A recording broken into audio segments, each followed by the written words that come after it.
Hey Zoomers, welcome back to World Zoom. So happy you could join me again today. So this is the third video on my return. I've enjoyed the first couple. Hopefully you have as well. Quite a few views, quite a few new subscriptions, which is great. During the time I was off, I think I lost like 300 subscribers, which I guess isn't bad for an 8-month period of time. So hopefully I'll get those back. Today's topic is probably one of the most frequent questions that I get and have received over the last several years on numerous occasions. And it's basically like, which country should I choose and why should I choose that country? So I'll call it like you've picked Southeast Asia. Now what? And, it's always amazing to me how many people are already there in Southeast Asia and how many folks from Europe, Canada, the U.S. are planning on leaving in their retirement and coming to Southeast Asia to live.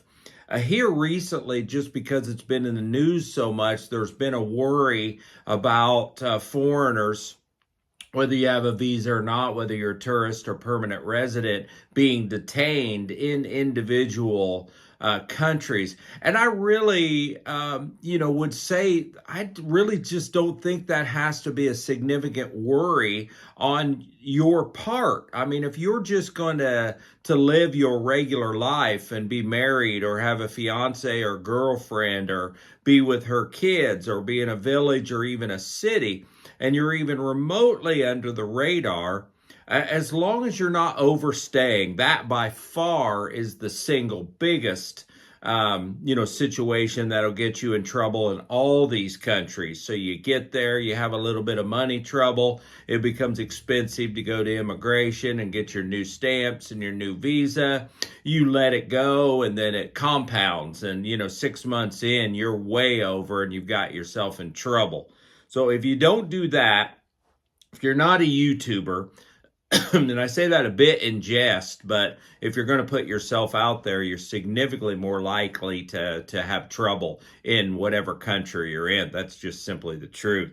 If you don't get sideways with the locals, probably the number two things that get people in trouble outside of overstays is that they have a problem with their spouse or spouse's family, the neighbors, some sort of confrontation, altercation in a city with a shopkeeper or store owner. Most of these countries, the citizens have, a fairly significant amount of power to make complaints against you. And again, regardless of your status, you are a guest. Or drugs, and let's hope you never go that route from there, because in some of these countries that still is the death penalty. So, but what type of my listeners are going to come and do drugs and do those kind of things. So I would say push that towards the bottom of your list of concerns. There's a lot more things ahead of that type that you should probably worry about, more fiscal and just logistical, versus anything about getting in trouble with the host governments. It gets a lot of news when it happens, and so it's seen as a lot, and I think there's an assumption that it happens more often than it does, and in my opinion it just really doesn't. The places are just full of overstayers, and that's the main thing. It's a very cyclical type of thing where they start to crack down on people that have overstayed their visas, and we've seen it in all the countries I'm getting ready to mention. So cost of living is oftentimes the main question that I get. It's a person that gets Social Security of $1,800, $2,000, $2,200, and can they make it in that country is the question I receive. And in almost all circumstances, the answer is yes. If you live perhaps a little bit differently than you did in Canada or the U.S., you can pretty simply get by in the $2,000 range in all of these countries. So there are areas in the specific cities, especially, that it's going to be tougher for you to live for that kind of money. BGC, for example, in Manila, Sukhumvit, or along the river in Bangkok. Ho Chi Minh City can be more expensive than the other areas in Vietnam. Phnom Penh is more expensive than Kampot or Siem Reap or Sihanoukville. So, look and see what your wants and desires are versus the budget and what you can afford to rent a home or apartment or purchase one for that matter. And, you know how to do that, what your budget is, and you find the places that you can live. And I will tell you, there's places all over, in the three. If you want to set your threshold at like $300 to $400 US dollars for rent, every one of these countries, Philippines, Vietnam, Cambodia, Thailand, Malaysia, and Indonesia, you can find a place for that amount in every one, all 6 of those countries. Not going to do that in Hong Kong, for example. So I just sort of pushed that out of the equation. That just doesn't exist. Harder to do in Kuala Lumpur, certainly in Singapore. Singapore's quite expensive, but the rest of the places there, you can find a decent place for that amount of money if you just look. Healthcare, it's just got to be a concern. We're all getting older. We all most probably have some sort of health issues or will have the health issues. So what are the places that you need to be concerned about if you're going to go and live and you have health issues? That I think that just has to be a concern. If you're going to go really rural and be, an hour or hour and a half from a tertiary hospital, then you really, have to think long and hard about, what do you have? Are you a type 2 diabetic? Can you get your medicines out there? Do you have high blood pressure? Is there stroke risk, heart attack risk? Do you need specialty physicians that you're going to be driving to and are harder to find? Fortunately, pretty much all of these countries do have decent health care that would be available to you, all significantly less than what you're going to pay in your home country.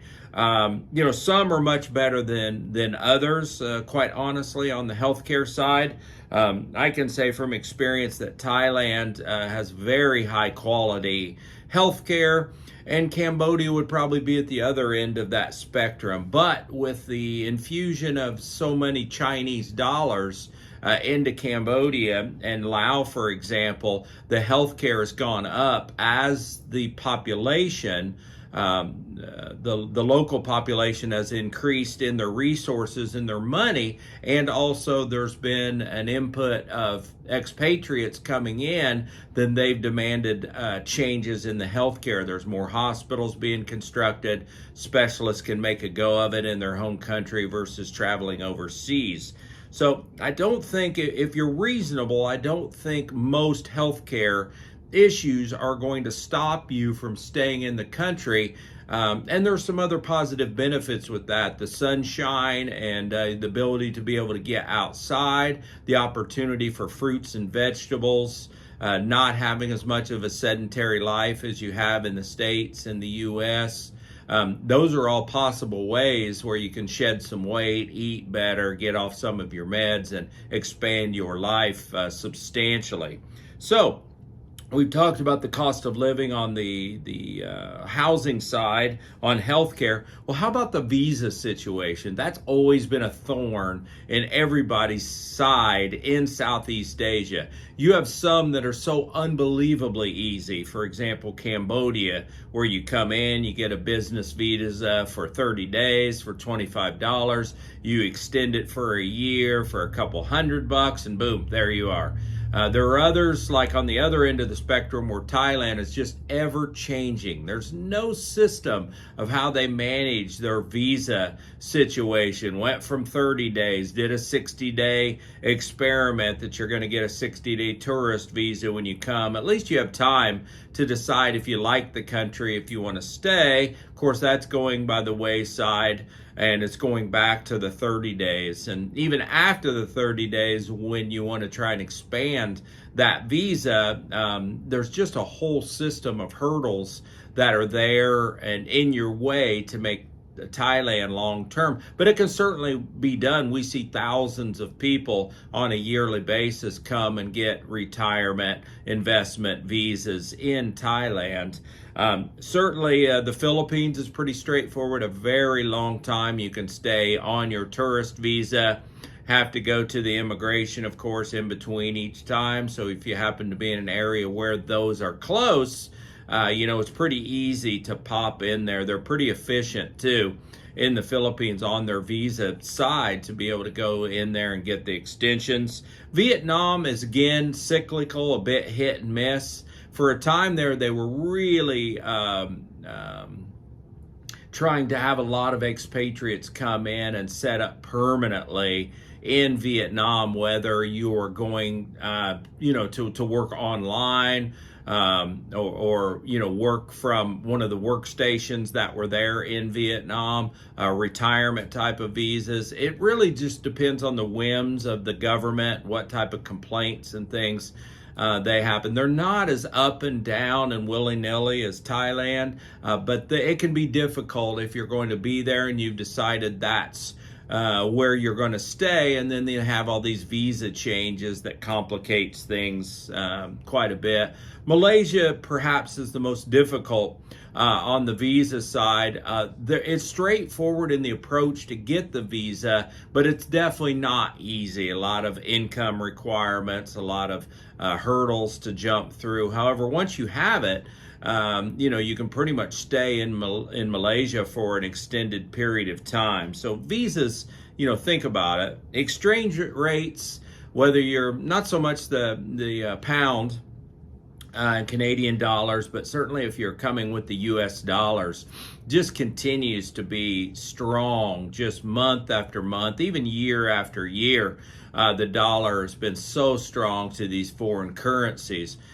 Should you plan on a reduction in the value of the dollar? I think you have to. I mean, maybe build in a 20% just of emergent case situation where the dollar falls against the Thai baht or the Philippine peso, or the dong. You don't know what the US dollar is going to be, especially in this day and age with the difficulties we're starting to see in the economics in the US. But I think if you're planning on, needing $2,000 and that's what your check is, and then all of a sudden you have a devaluation of the US dollar by 15-20%, you've got yourself in a bit of a pickle. So build in that type of situation. But as of right now, all 6 of those currencies are really strong to the benefit of you versus the benefit of the host countries. Safety.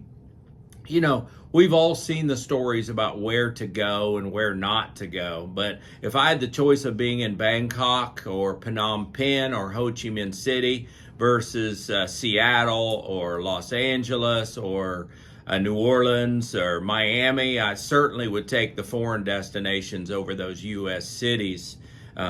You basically put yourself in harm's way with your decision making. Now, can there be random acts of violence, especially pickpockets and just grabbing your purses and your bags, those type of things? Yeah. But as far as just absolutely someone, murdering you or rape or assault and things, there are places where that happens, and you have to have your wits about you. If you're going to the red light district in any of these countries, or you're going to mess with drugs, or you're going to be involved with prostitution or loan sharking, then obviously your risk of violence against you changes exponentially. But if you're just there as a tourist or as a foreign retiree and you have your family there, when are you ever going to run into a situation where you're being robbed or assaulted? It just doesn't happen that much in these countries. There are places where it could. If you're out in the red light district at 2 a.m. and you're by yourself and you're inebriated, yeah, someone may roll you and take your wallet. Absolutely. That's a possibility. You put yourself in that situation. don't owe people a bunch of money. Don't be worth more dead than alive, loaning people a bunch of money and then you're holding their debt and, over this 100 acres or rye that you purchased in their behalf. Yeah, you could end up in the mangrove forest pretty easily in a lot of these countries if that's the case, where $100 is a huge amount of money. And lastly, I'll talk about, your hobbies and your wants and your desires. What is it that you like? What was attracting you to Southeast Asia? Was it purely just the sunshine, the cost of living, the availability of potential spouses and girlfriends? Or did you want swimming and golf and hiking and bird watching and whatever it's going to be for your retirement? Because all of those things exist in each of those 6 countries. And so you're just going to have to decide, do you want to live more in the jungle? Do you want to be in the city? Do you want to be in the coast? All of them have significant amounts of water. And oddly enough, unlike the US and Canada, that sometimes the closer you get to the water, it's not significantly more expensive. Like I said, unlike here. So if you happen to be a water lover, those opportunities are there. For you to do those things. Most of the hobbies that you're going to be after there, in fact, are cheaper than the West. And so if you elect to have something that's even relatively pricey, let's say golf, for example, in the States or Canada, you can get a couple, 2, 3 rounds in for what you'd pay for 18 holes back here. So I'd love to have your questions. This was supposed to be more of a give and take. How did you decide to go to Southeast Asia? What was the country that you elected to end up in, and why? If I could find out why you selected them, then that would help me on the channel. I could tell people that, my friend so-and-so elected to go to Vietnam because these were the strengths and these were the weaknesses, and the strengths far outweighed the weaknesses, and that was his ultimate decision. So anyway, hey, I appreciate it. Hit that subscribe button. I'll be back in a couple days with another fun video. Hope that helps. Bye-bye.